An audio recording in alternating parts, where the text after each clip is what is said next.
Now, dichotomy of animals.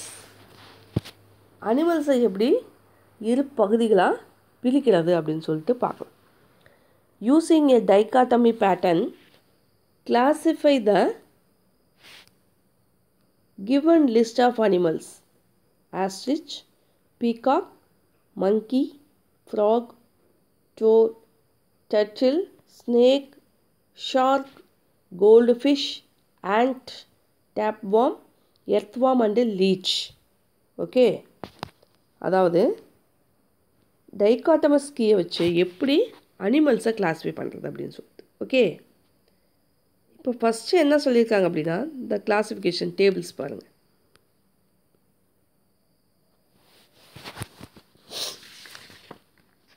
Classification of animals. Animals எப்படி நம்ம classify பண்ணியிருக்காங்க அப்படின்னா, வெர்டிபிரேட், இன்வெர்டிபிரேட் டூவாக கிளாஸிஃபை பண்ணியிருக்காங்க. ஃபர்ஸ்ட் ஒன் வெர்டிபிரேட், முதுகெலும்பு உள்ளவை. நெக்ஸ்ட்டு இன்வெர்டிபிரேட், முதுகெலும்பு அற்றவை. ஓகே, இப்போது ஃபஸ்ட்டு வெர்டிபிரேட்டை 2 டைப்ஸாக கிளாஸிஃபை பண்ணியிருக்காங்க. Warm blooded, cold blooded. Warm blooded வெப்ப ரத்த விலங்கு, குளிர் ரத்த விலங்கு அப்படின்னு சொல்லிட்டு. ஓகே, நெக்ஸ்ட்டு இன்வெர்டிபிரேட்டை 2ஆக டிவைட் பண்ணியிருக்காங்க. With jointed legs, without legs. அதாவது ஜாயிண்டட் லெக்ஸ் இருக்கா அல்லது லெக்ஸ் வித்தவுட் லெக்ஸ், கால்கள் அற்றவையா அப்படின்னு சொல்லிட்டு. நெக்ஸ்ட்டு வார்ம் பிளட்டடை 2ஆக டிவைட் பண்ணியிருக்காங்க. என்ன அப்படின்னா, மேமல்ஸ், பேர்ட்ஸ், பாலூட்டிகள், பரப்பன அப்படின்னு சொல்லிட்டு. கோல்டு பிளட்டடை 3ஆக டிவைட் பண்ணியிருக்காங்க. First one fish, second one reptiles, third one amphibians. Okay, next with jointed லெக்ஸை 2ஆக கிளாஸிஃபை பண்ணியிருக்காங்க. First with 3 pairs of legs, 3 ஜோடி கால்கள் உடையது. Next with more then 3 pairs of legs, 3க்கு மேற்பட்ட கால்களை உடையது. நெக்ஸ்ட்டு வித்தவுட் லெக்ஸில் worm like, not warm like அப்படின்ட்டு 2ஆக டிவைட் பண்ணியிருக்காங்க. வார்ம் லைக் புழு போன்றது, நெக்ஸ்ட்டு நாட் வார்ம் லைக் புழு அற்றது அப்படின்னு சொல்லிட்டு. Okay, you see the pictures. கீழே நமக்கு என்ன கொடுத்துருக்காங்க, நிறைய அனிமல்ஸோட பிக்சர்ஸ் கொடுத்துருக்காங்க இல்லையா. இதில் வந்து நம்ம எது வெர்டிபிரேட், இன்வெர்டிபிரேட் அப்படின்னு சொல்லிட்டு நம்மளால் ஐடென்டிஃபை பண்ண முடியும். Okay, okay, listen. இப்போ ஃபஸ்ட்டு அனிமல்ஸை 2ஆக கிளாஸிஃபை பண்ணியிருக்காங்க அப்படின்னு சொல்லி பார்த்தோம் இல்லையா. ஓகே, ப்ளஸ் ஃபஸ்ட் ஒன் பாருங்கள், presence or absence of backbone, we can classify them into 2 groups. என்னவா பண்ணியிருக்காங்க, அனிமல்ஸில் பேக் போன் முதுகெலும்பு உள்ளவை, முதுகெலும்பு அற்றவை அப்படின்னு சொல்லிட்டு 2 குரூப்ஸாக கிளாஸிஃபை பண்ணிடலாம் இல்லையா. Second one, animals with backbone can be divided into its subgroup based on its body temperature. அதனோட பாடி டெம்பரேச்சரை வச்சு அனிமல்ஸ் என்ன பண்ணியிருக்காங்க, அதாவது 2 சப்டிவிஷனாக கிளாஸிஃபை பண்ணியிருக்காங்க. ஓகே, நெக்ஸ்ட்டு தேர்ட் ஒன் பாருங்கள், further classification can be done based on its difference, like presence of feather or hair scales etc. அதாவது அனிமல்ஸில் ஃபெதர்ஸ், ஹேர், ஸ்கேல்ஸ், செதில்கள் ஆகியவற்றோட வேறுபாடு டிஃப்ரென்ஸோட அடிப்படையில் அதை கிளாஸிஃபை பண்ண முடியும் இல்லையா. ஓகே, நெக்ஸ்ட்டு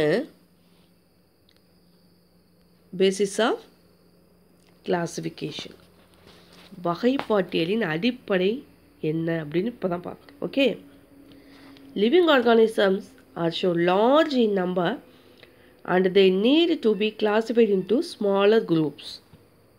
ஆர்கானிசம் மிக அதிக எண்ணிக்கையில் இருக்குது. ஆனால் அவற்றை என்ன பண்ணுறோம், ஸ்மால் குரூப், அதாவது சிறிய தொகுப்புகளாக நாம் வகைப்படுத்த வேண்டியது அவசியமாகிறது அப்படிங்கிறாங்க. Classification of living organisms is made on the basis of their characteristics, similarities and differences. அப்போது ஆர்கானிசத்தோட கிளாசிஃபிகேஷன், அதாவது வகைப்பாடு அப்படிங்கிறது அவற்றோட கேரக்டரிஸ்டிக்ஸ் பண்புகளின் அடிப்படையிலையும், அதனோட சிமிலாரிட்டிஸ் ஒற்றுமைகள், நெக்ஸ்ட்டு டிஃப்ரென்சஸ் வேற்றுமைகளின் அடிப்படையில் வகைப்பாடு செய்கிறது தான் வகைப்பாடு, அதாவது கிளாசிஃபிகேஷன் அப்படின்னு சொல்கிறாங்க. Listen.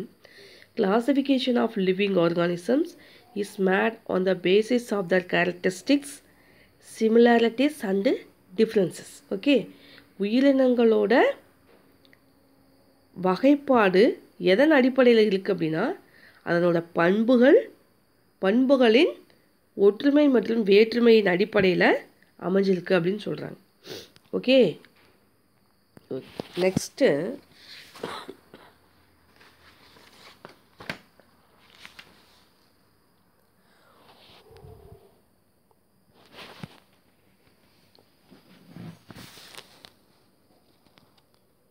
do you know boxes பாருங்கள். Aristotle was a Greek philosopher and thinker who lived about 2400 years ago. அதாவது அரிஸ்டாட்டில் அப்படிங்கிறவர் ஒரு கிரேக்க தத்துவ மற்றும் சிந்தனையாளர். இவர் 2400 ஆண்டுகளுக்கு முன்னாடி வாழ்ந்தவர் அப்படிங்கிறாங்க. Aristotle came up with the following grouping system that was used to almost 2000 years after his death. என்ன பண்ணியிருக்காங்க அப்படின்னு இந்த அரிஸ்டாட்டில் இவர் உருவாக்கிய இந்த தொகுப்பு அமைப்பு அப்படிங்கிறது இவர் இறந்து போய் 2000 வருஷங்களுக்கு பிறகு என்னாச்சு, பயன்பாட்டிற்கு வந்துச்சு, அதாவது நடைமுறைக்கு வந்துச்சு அப்படின்னு சொல்கிறாங்க. எப்போது இவர் 2400 வருஷத்துக்கு முன்னாடி வாழ்ந்தவர், இவர் இறந்த 2000 வருஷத்துக்கு அப்புறமே இவர் யூஸ் பண்ண மெத்தடு, சரியா, அது எப்போ நடைமுறைக்கு வந்துச்சு, அவர் இறந்த 2000 வருஷத்துக்கு அப்புறம் நடைமுறைக்கு வந்துச்சு. He classified all organisms into either animals or plants. இவர் என்ன பண்ணியிருக்காரு, அனைத்து ஆர்கானிசத்தையுமே பிளான்ஸ் அண்ட் அனிமல்ஸ் அப்படின்னு சொல்லிட்டு பிரிச்சிருக்காரு. Then he classified into those with the blood and those without blood. Next இவர் அனிமல்ஸை எப்படி கிளாஸிஃபை பண்ணியிருக்காரு அப்படின்னா வித் பிளட், வித்தவுட் பிளட், இரத்தம் உடைய விலங்குகள், இரத்தம் அற்ற விலங்குகள் அப்படின்னு பிரிச்சிருக்காரு.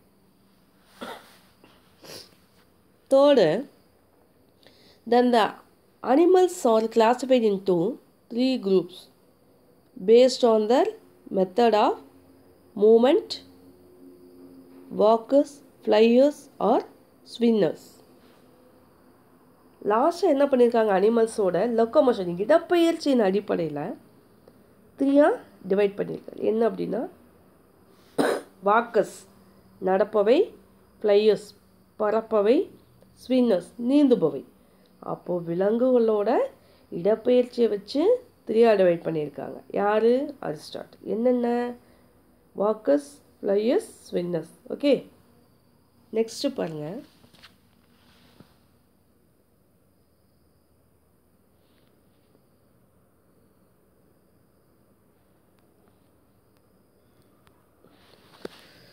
Activity. Aim. To sort out a box of given buttons and classify them into different types.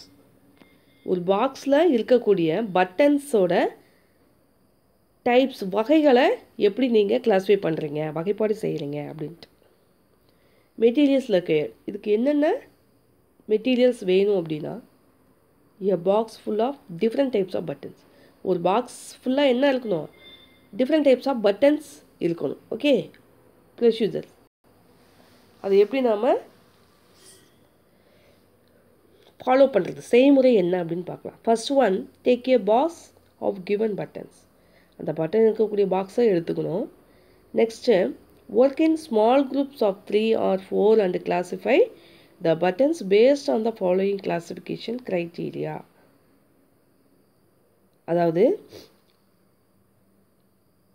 Students என்ன பண்ணியிருக்காங்க, 3 அல்லது 4 குரூப்ஸாக பிரிஞ்சு அந்த பாக்ஸஸில் இருக்கக்கூடிய பட்டன்ஸை எப்படி அவங்க கிளாஸிஃபை பண்ணுறாங்க அப்படின்னு சொல்லிட்டு. ஃபர்ஸ்ட் ஒன் எதை வச்சு அப்படின்னா அதோட shape. Next buttons with 4 holes, அதில் இருக்கக்கூடிய ஹோல்ஸை வச்சோம். பட்டன்ஸ் வித் 2 ஹோல்ஸ், நெக்ஸ்ட்டு பட்டனில் இருக்கக்கூடிய 2 ஹோல்ஸை வச்சோம். பட்டன் கலர் வச்சோம் என்ன பண்ணணும், கிளாஸிஃபை பண்ணணும். Okay, next identify other features that can be used to sort out buttons into different groups. என்ன பண்ணணும் அப்படின்னா, இது மட்டும் இல்லாமல் அந்த பட்டன்ஸோட டிஃப்ரெண்ட், அதாவது என்ன அப்படின்னா அதர் ஃபியூச்சர்ஸ், சிறப்பு இயல்புகள் என்ன அப்படின்னு சொல்லிட்டு நம்மளால் நாம் என்ன பண்ணணும், ஐடென்டிஃபை பண்ணணும். ஓகே, பாருங்கள். Based on the special features and characters, the students identify each button according to its size, hole and color. இந்த ஆக்டிவிட்டியில் இருக்கிற மாதிரி என்னது, அதனோட ஸ்பெஷல் கேரக்டர்ஸ் அப்படின்னு பார்த்தோம்னா என்ன பண்ணுவோம், ஸ்டூடெண்ட்ஸ் எல்லாமே ஒவ்வொரு பட்டனையும் அதனோட ஷேப்பு, அதில் இருக்கக்கூடிய ஹோல், அதோட கலரை வச்சு கண்டுபிடிக்கிறாங்க இல்லையா. Okay, this is known as identification. இதுதான் என்னது, ஐடென்டிஃபிகேஷன், கண்டறிதல் அப்படின்னு சொல்லலாம். Okay, then teacher shall ask students to separate the buttons according to the size, hole and colours. This is known as assortment. Next teacher என்ன பண்ணுறாங்க அப்படின்னா அந்த பட்டன்ஸோட shape, அளவு, அதனோட ஹோல்ஸ், துளை, நெக்ஸ்ட்டு கலர்ஸ் ஏற்ற மாதிரி என்ன பண்ணுறாங்க, அதை வந்து டிவைட் பண்ண சொல்கிறாங்க. அப்போ இதுக்கு தான் என்ன சொல்லலாம், அசார்ட்மெண்ட் அப்படின்னா பிரித்தல் அப்படின்னு சொல்லலாம். ஓகே, நெக்ஸ்ட்டு பாருங்கள். After assorting the buttons, the teacher ask the students to gather the buttons according to the size, hole and colours. Next என்ன பண்ணுறாங்க, அந்த பட்டன்ஸ் எல்லாமே ஸ்டூடெண்ட்ஸ் வந்து செப்பரேட் பண்ண உடனே டீச்சர் வந்து அந்த ஸ்டூடெண்ட்ஸை பார்த்து அந்த பட்டனோட அளவு, அதில் இருக்கக்கூடிய ஹோல்ஸ், துளை, கலர்ஸ் அடிப்படையில் அதை என்ன பண்ண சொல்கிறாங்க, தொகுக்க சொல்கிறாங்க. ஓகே, அப்போ அதுக்கு என்ன சொல்லலாம், this is term as grouping. இதுதான் என்ன சொல்கிறாங்க, குரூப்பிங், தொகுத்தல் அப்படின்னு சொல்கிறாங்க. அப்போது identification, assortment and grouping which results in classification. அப்போது ஒரு குரூப்பில் இருக்கக்கூடிய அந்த குரூப்பில் எப்படி நம்ம கண்டுபிடிக்கிறது. ஓகே, நெக்ஸ்ட்டு அதை ஐடென்டிஃபிகேஷன், நெக்ஸ்ட்டு அதை எப்படி அசார்ட் பண்ணுறது, பிரிக்கிறது, நெக்ஸ்ட்டு அதை எப்படி குரூப்பிங், தொகுக்கிறது. இதுதான் என்ன சொல்கிறாங்க அப்படின்னா கிளாஸிஃபிகேஷன். ஓகே, சரி. நெக்ஸ்ட்டு இப்போ இதுதான் நம்ம என்ன சொல்கிறோம், அதாவது பொதுவாகவே இப்போ நம்ம எதை பார்க்குறோம் அப்படின்னா கிளாஸிஃபிகேஷனை பார்க்குறோம் இல்லையா. பேசிஸாக கிளாஸிஃபிகேஷன், வகைப்பாட்டியலோட அடிப்படைகளை பார்த்துக்கிட்டு இருக்கோம் இல்லையா. ஓகே, இப்போ எப்படி நாம் இப்போ ஒரு ஆக்டிவிட்டி கொடுத்தாங்க இல்லையா, அந்த பட்டன்ஸை வச்சு நம்ம அதை எப்படி கிளாஸிஃபை பண்ணுறோம், அதை எப்படி ஃபஸ்ட்டு நம்ம ஐடென்டிஃபிகேஷன் தெரிஞ்சுக்கிறோம், அதை எப்படி நம்ம அசார்ட் பண்ணுறோம், பிரிக்கிறோம், அதை எப்படி குரூப், அதாவது தொகுக்கிறோம் அப்படின்னு தெரிஞ்சுக்கிட்டோம் இல்லையா. Okay, next